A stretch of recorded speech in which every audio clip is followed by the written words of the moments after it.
Hello students. Last class में हम लोग देख रहे थे कि ओवरलोडिंग क्या होती है और स्टैटिक बाइंडिंग क्या होती है। मैंने आपको बताया था कि हमारे पास क्या होता है, एक ही क्लास होती है जिसमें हमारे पास फंक्शन नेम सेम हो मगर पैरामीटर्स डिफरेंट हो। तो हम क्या करते हैं, हम जब मेन से उस रिस्पेक्टिव फंक्शन को कॉल करते हैं तो प्रोग्राम कंट्रोल आपका कंपाइल टाइम पे ही पता चला लेता है कि मैंने कौन सा इस वाले फंक्शन को कॉल करना है या दूसरे पैरामीटर वाले फंक्शन को कॉल करना है। ठीक है, ये हम लोग देख रहे थे स्टैटिक बाइंडिंग, और इसे हम दूसरा नाम भी देते हैं, इसे कहते हैं ओवरलोडिंग। अब हम देखेंगे कि ओवरराइडिंग क्या होता है। एक्चुअली जो ओवरलोडिंग होता है वो सेम क्लास के अंदर होता है, मगर हम लोगों ने क्या लास्ट टाइम पढ़ा था, हम लोगों ने लास्ट टाइम पढ़ा था कि हमारे पास इनहेरिटेंस भी होती है। इनहेरिटेंस क्या होती है कि हमारे पास एक क्लास ए है, एक हमारे पास क्लास बी है। तो हम क्या चाहते हैं, हम चाहते हैं कि क्लास ए की सारी प्रॉपर्टीज क्लास बी के अंदर आ जाए। तो इनहेरिटेंस के लिए हम क्या, ये वाला सिंबल यूज करते हैं। ठीक है, तो अब हम क्या कर रहे थे, हम इनहेरिट कर रहे थे, मगर देखें कि देयर इज अ पॉसिबिलिटी कि यहाँ पे एक फंक्शन हो जिसे मैं कह देता हूँ बहुत सिंपल वर्ड में f1 कह देता हूँ। अब आप क्या चेक करना चाह रहे हैं, आप सेम फंक्शन आप इस क्लास b के अंदर भी लिख देते हैं और इस फंक्शन की इम्प्लीमेंटेशन इस क्लास के लिहाज से अलग है और इस फंक्शन की इस इम्प्लीमेंटेशन इस क्लास के लिहाज से अलग है। तो हम इस तरीकाकार को जिसमें हमारे पास फंक्शन नेम और फंक्शन प्रोटोटाइप बिल्कुल सेम हो, हम उसे क्या कहते हैं, हम कहते हैं फंक्शन ओवरराइडिंग। अब हम ट्राई करते हैं एग्जांपल को और करके देखते हैं कि क्या हम इसे कर भी सकते हैं कि नहीं कर सकते। तो मैं बुक की क्लास को, लास्ट वाली को क्लास को ख़त्म कर देता हूँ। पहले बड़ी सिंपल सी एग्जांपल लेते हैं, फिर रियल लाइफ से एग्जांपल लेके मैं आपको दिखाऊंगा। तो पहले हमारे पास क्लास ए आ गई हमारे पास। अच्छा, ये भी डिलीट कर देता हूँ। अच्छा, हमारे पास क्लास ए आ गई। ठीक है, अच्छा, अब मैं क्या करता हूँ, मैं इसे थोड़ा सा जूम जूम इन कर देता हूँ ताकि आपको भी नजर आए। अच्छा, मैं कह देता हूँ हमारे पास फॉर एग्जांपल इंट ए है और हमारे पास पब्लिक फंक्शन एग्जिस्ट करता है void f1 के नाम से। ठीक है, और ये क्या करता है, ये फंक्शन सिंपल प्रिंट करवा देता है आपकी a की वैल्यू को। ठीक है, और यहाँ पे मैं इसका कंस्ट्रक्टर भी लिख देता हूँ आपको ताकि a की वैल्यू पता चल जाए कि हम लोगों ने क्या रखी हुई है। लास्ट टाइम मैंने कंस्ट्रक्टर के अंदर जाके ए की वैल्यू सेट करवाई थी, अब कंस्ट्रक्टर से बाहर भी हम ए की वैल्यू कैसे सेट करवा सकते हैं, कोलन लगाएंगे, ए लिखेंगे और उसकी स्मॉल ब्रैकेट्स के अंदर वैल्यू हम दे सकते हैं। फॉर एग्जांपल मैं दे देता हूँ 10 दे दी। ठीक है, तो हमें क्या इसके अंदर जाके कोई वैल्यू लिखने की जरूरत नहीं, क्योंकि हमारे पास जरूरत ही नहीं है यहाँ पे। तो ये देखें कि ए की वैल्यू सेट हुई है। यहाँ पे क्या है, हमारे पास फंक्शन f1 है। अब लेट्स सपोज कि सेम थिंग की हमारे पास एक और क्लास है जिसे मैं कह देता हूँ b। ठीक है, b कह दिया मैंने यहाँ पे। अच्छा, अब यहाँ पे कंस्ट्रक्टर भी इसका चेंज करना पड़ेगा। ठीक है, अब a को मैं यहाँ पे कह देता हूँ a1। ठीक है, यहाँ पे हमारे पास a1। अच्छा, अब ये देखें कि इस क्लास में भी फंक्शन की प्रोटोटाइप रिटर्न टाइप देखें, नेम देखें और पैरामीटर कोई नहीं है, बिल्कुल सेम जो है यहाँ पे भी है। ठीक है, मगर मैं क्या कहता हूँ, मैं क्लास बी के अंदर इनहेरिट कर लेता हूँ पब्लिकली पब्लिकली क्लास ए को।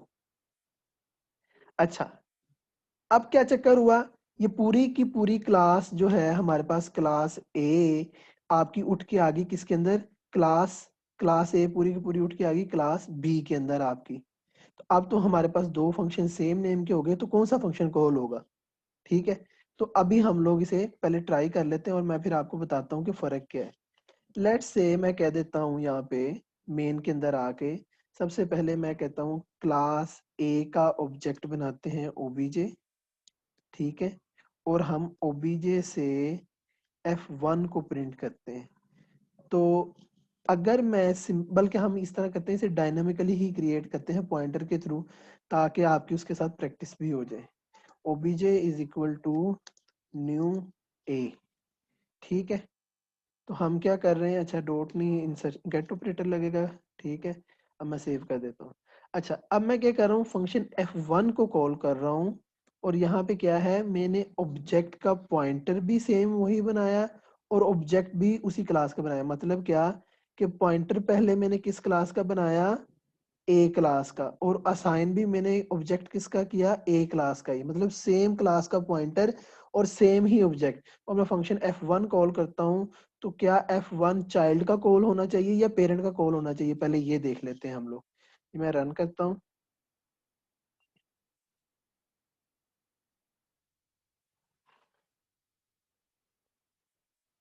तो आप देखें कि 10 प्रिंट हुआ। 10 हमने ए की वैल्यू किस में रखी हुई थी, हमने बेस क्लास के अंदर रखी हुई थी। ओके ठीक है।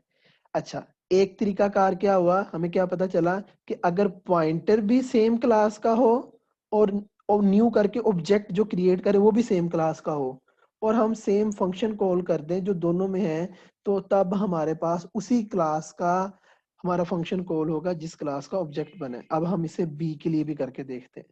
बी पॉइंटर ओबीजे टाइप का is equal to new B, ठीक है। अब मैं बी से क्या करता हूँ, ओ सॉरी ओबीजे 1 कर लेते हैं ताकि नेम डिफरेंट रहे। ओबीजे 1 से मैं गेट करता हूँ F1 का फंक्शन। अब चला के देखते हैं, हमारे पास 10 भी आना चाहिए और 11 भी आना चाहिए, क्या वो सही आता है। हाँ बिल्कुल ठीक है कि हमारे पास पहले 10 आया और फिर 11 आया। यहां तक हम लोगों ने क्या सीखा कि अगर पॉइंटर और रिस्पेक्टिव ऑब्जेक्ट सेम हो तो वो सिर्फ अपनी ही क्लास का फंक्शन कॉल करता है, ऑल दो वो क्या हो, इनहेरिट हुआ हो।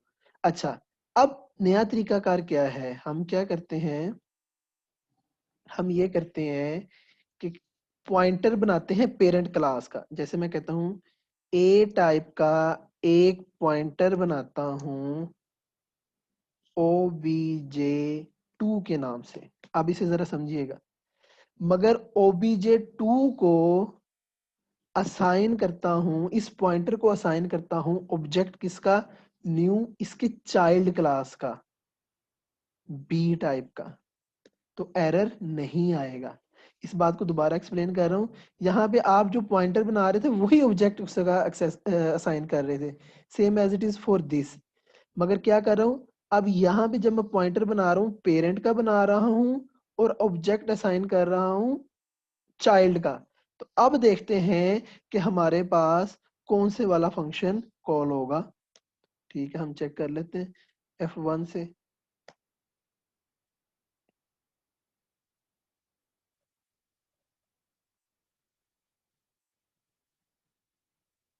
तो आप देखें कि यहाँ पे 10 कॉल हुआ।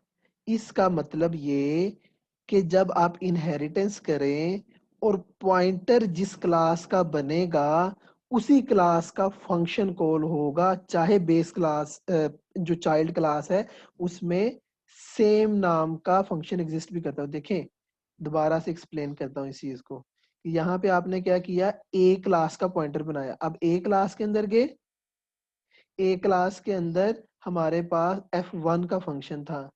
इसी तरह मगर ए क्लास इनहेरिट किससे हुई हुई थी, बी के साथ, ठीक है। तो अब जिस क्लास का पॉइंटर था सिंपल वर्ड में सिर्फ उसी का फंक्शन कॉल हुआ। हालांकि देखिए यहाँ पे ये तो सिर्फ पॉइंटर है ना, मगर ऑब्जेक्ट तो मैंने यहाँ पे चाइल्ड क्लास का किया होना उसी का चाहिए था।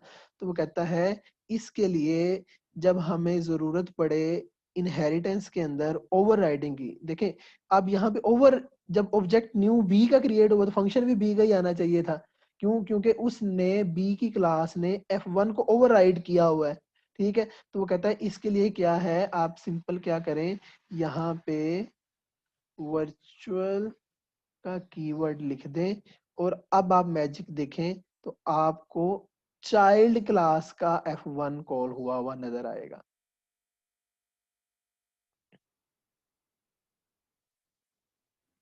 देखें 11 आपने किस में रखा था, आपने चाइल्ड क्लास के अंदर रखा हुआ था।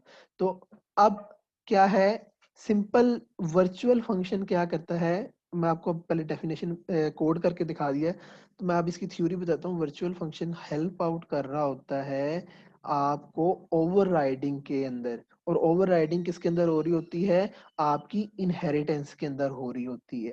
ठीक है बच्चों, तो ये आपको मेरे ख्याल से समझ आ गया होगा कि हमने क्या करना है, यहाँ पे कॉल कर दिया। अच्छा, एक चीज ये होगी कि आपने यहाँ से वर्चुअल का कीवर्ड यूज कर लिया। अच्छा, एक और चीज ये है कि सी प्लस प्लस के अंदर एक न्यू कीवर्ड आया है ओवरराइड का। ओवरराइड, बिल्कुल। अगर आप यहाँ पे ये ओवरराइड लिख देते हैं ना, तो कंपाइलर को बहुत ज्यादा आसानी हो जाती है डिग आउट करने में कि ये फंक्शन बेस क्लास का था और इस चाइल्ड क्लास ने इसे ओवरराइड किया है, तो हमारे पास इजीली ओवरराइड हो जाएगा। अच्छा, इसका फायदा क्या है मैं वो भी बता देता हूँ, पहले कंपाइल करके देख लेते हैं क्या हमें कोई एरर तो नहीं आता। नहीं, देखिए कोई एरर नहीं आया। अच्छा, अब इसका फायदा क्या है ओवरराइड कीवर्ड का हमारे पास इनहेरिटेंस के अंदर। इसका फायदा ये है कि देखें, अगर फॉर एग्जांपल मेरे से गलती f1 फंक्शन है, मैं यहाँ पे f लिख देता हूँ खाली, तो ये ओवरराइड का कीवर्ड आपको वो इम्प्लीमेंट ही नहीं करने देगा, क्योंकि आपने ओवरराइड लिखा है।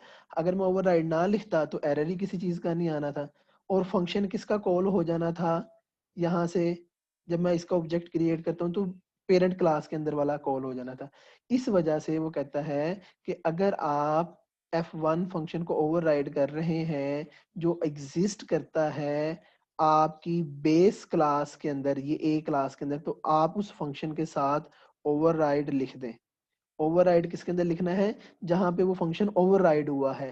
वर्चुअल कहाँ पे लिखना है, जहां पे उसकी बेस क्लास है। तो हम नेक्स्ट क्लास में रियल टाइम एग्जांपल से देखेंगे कि ओवरराइडिंग मजीद किस तरह होती है। ठीक है, ये इसका बेसिक सिंटैक्स था। बेस क्लास के अंदर आपने क्या करना है, वर्चुअल का की वर्ड लिखना है फंक्शन के साथ, और उस फंक्शन को क्या कहते हैं, वर्चुअल फंक्शन कहते हैं। और आपकी जो ड्राइव्ड क्लास है उसके अंदर क्या है, ओवरराइड का कीवर्ड ऐड करना है। अगर कोई इशू हो तो काइंडली मुझे बता दें, मैं उसे आपको फर्दर एक्सप्लेन कर दूं। Thank you so much.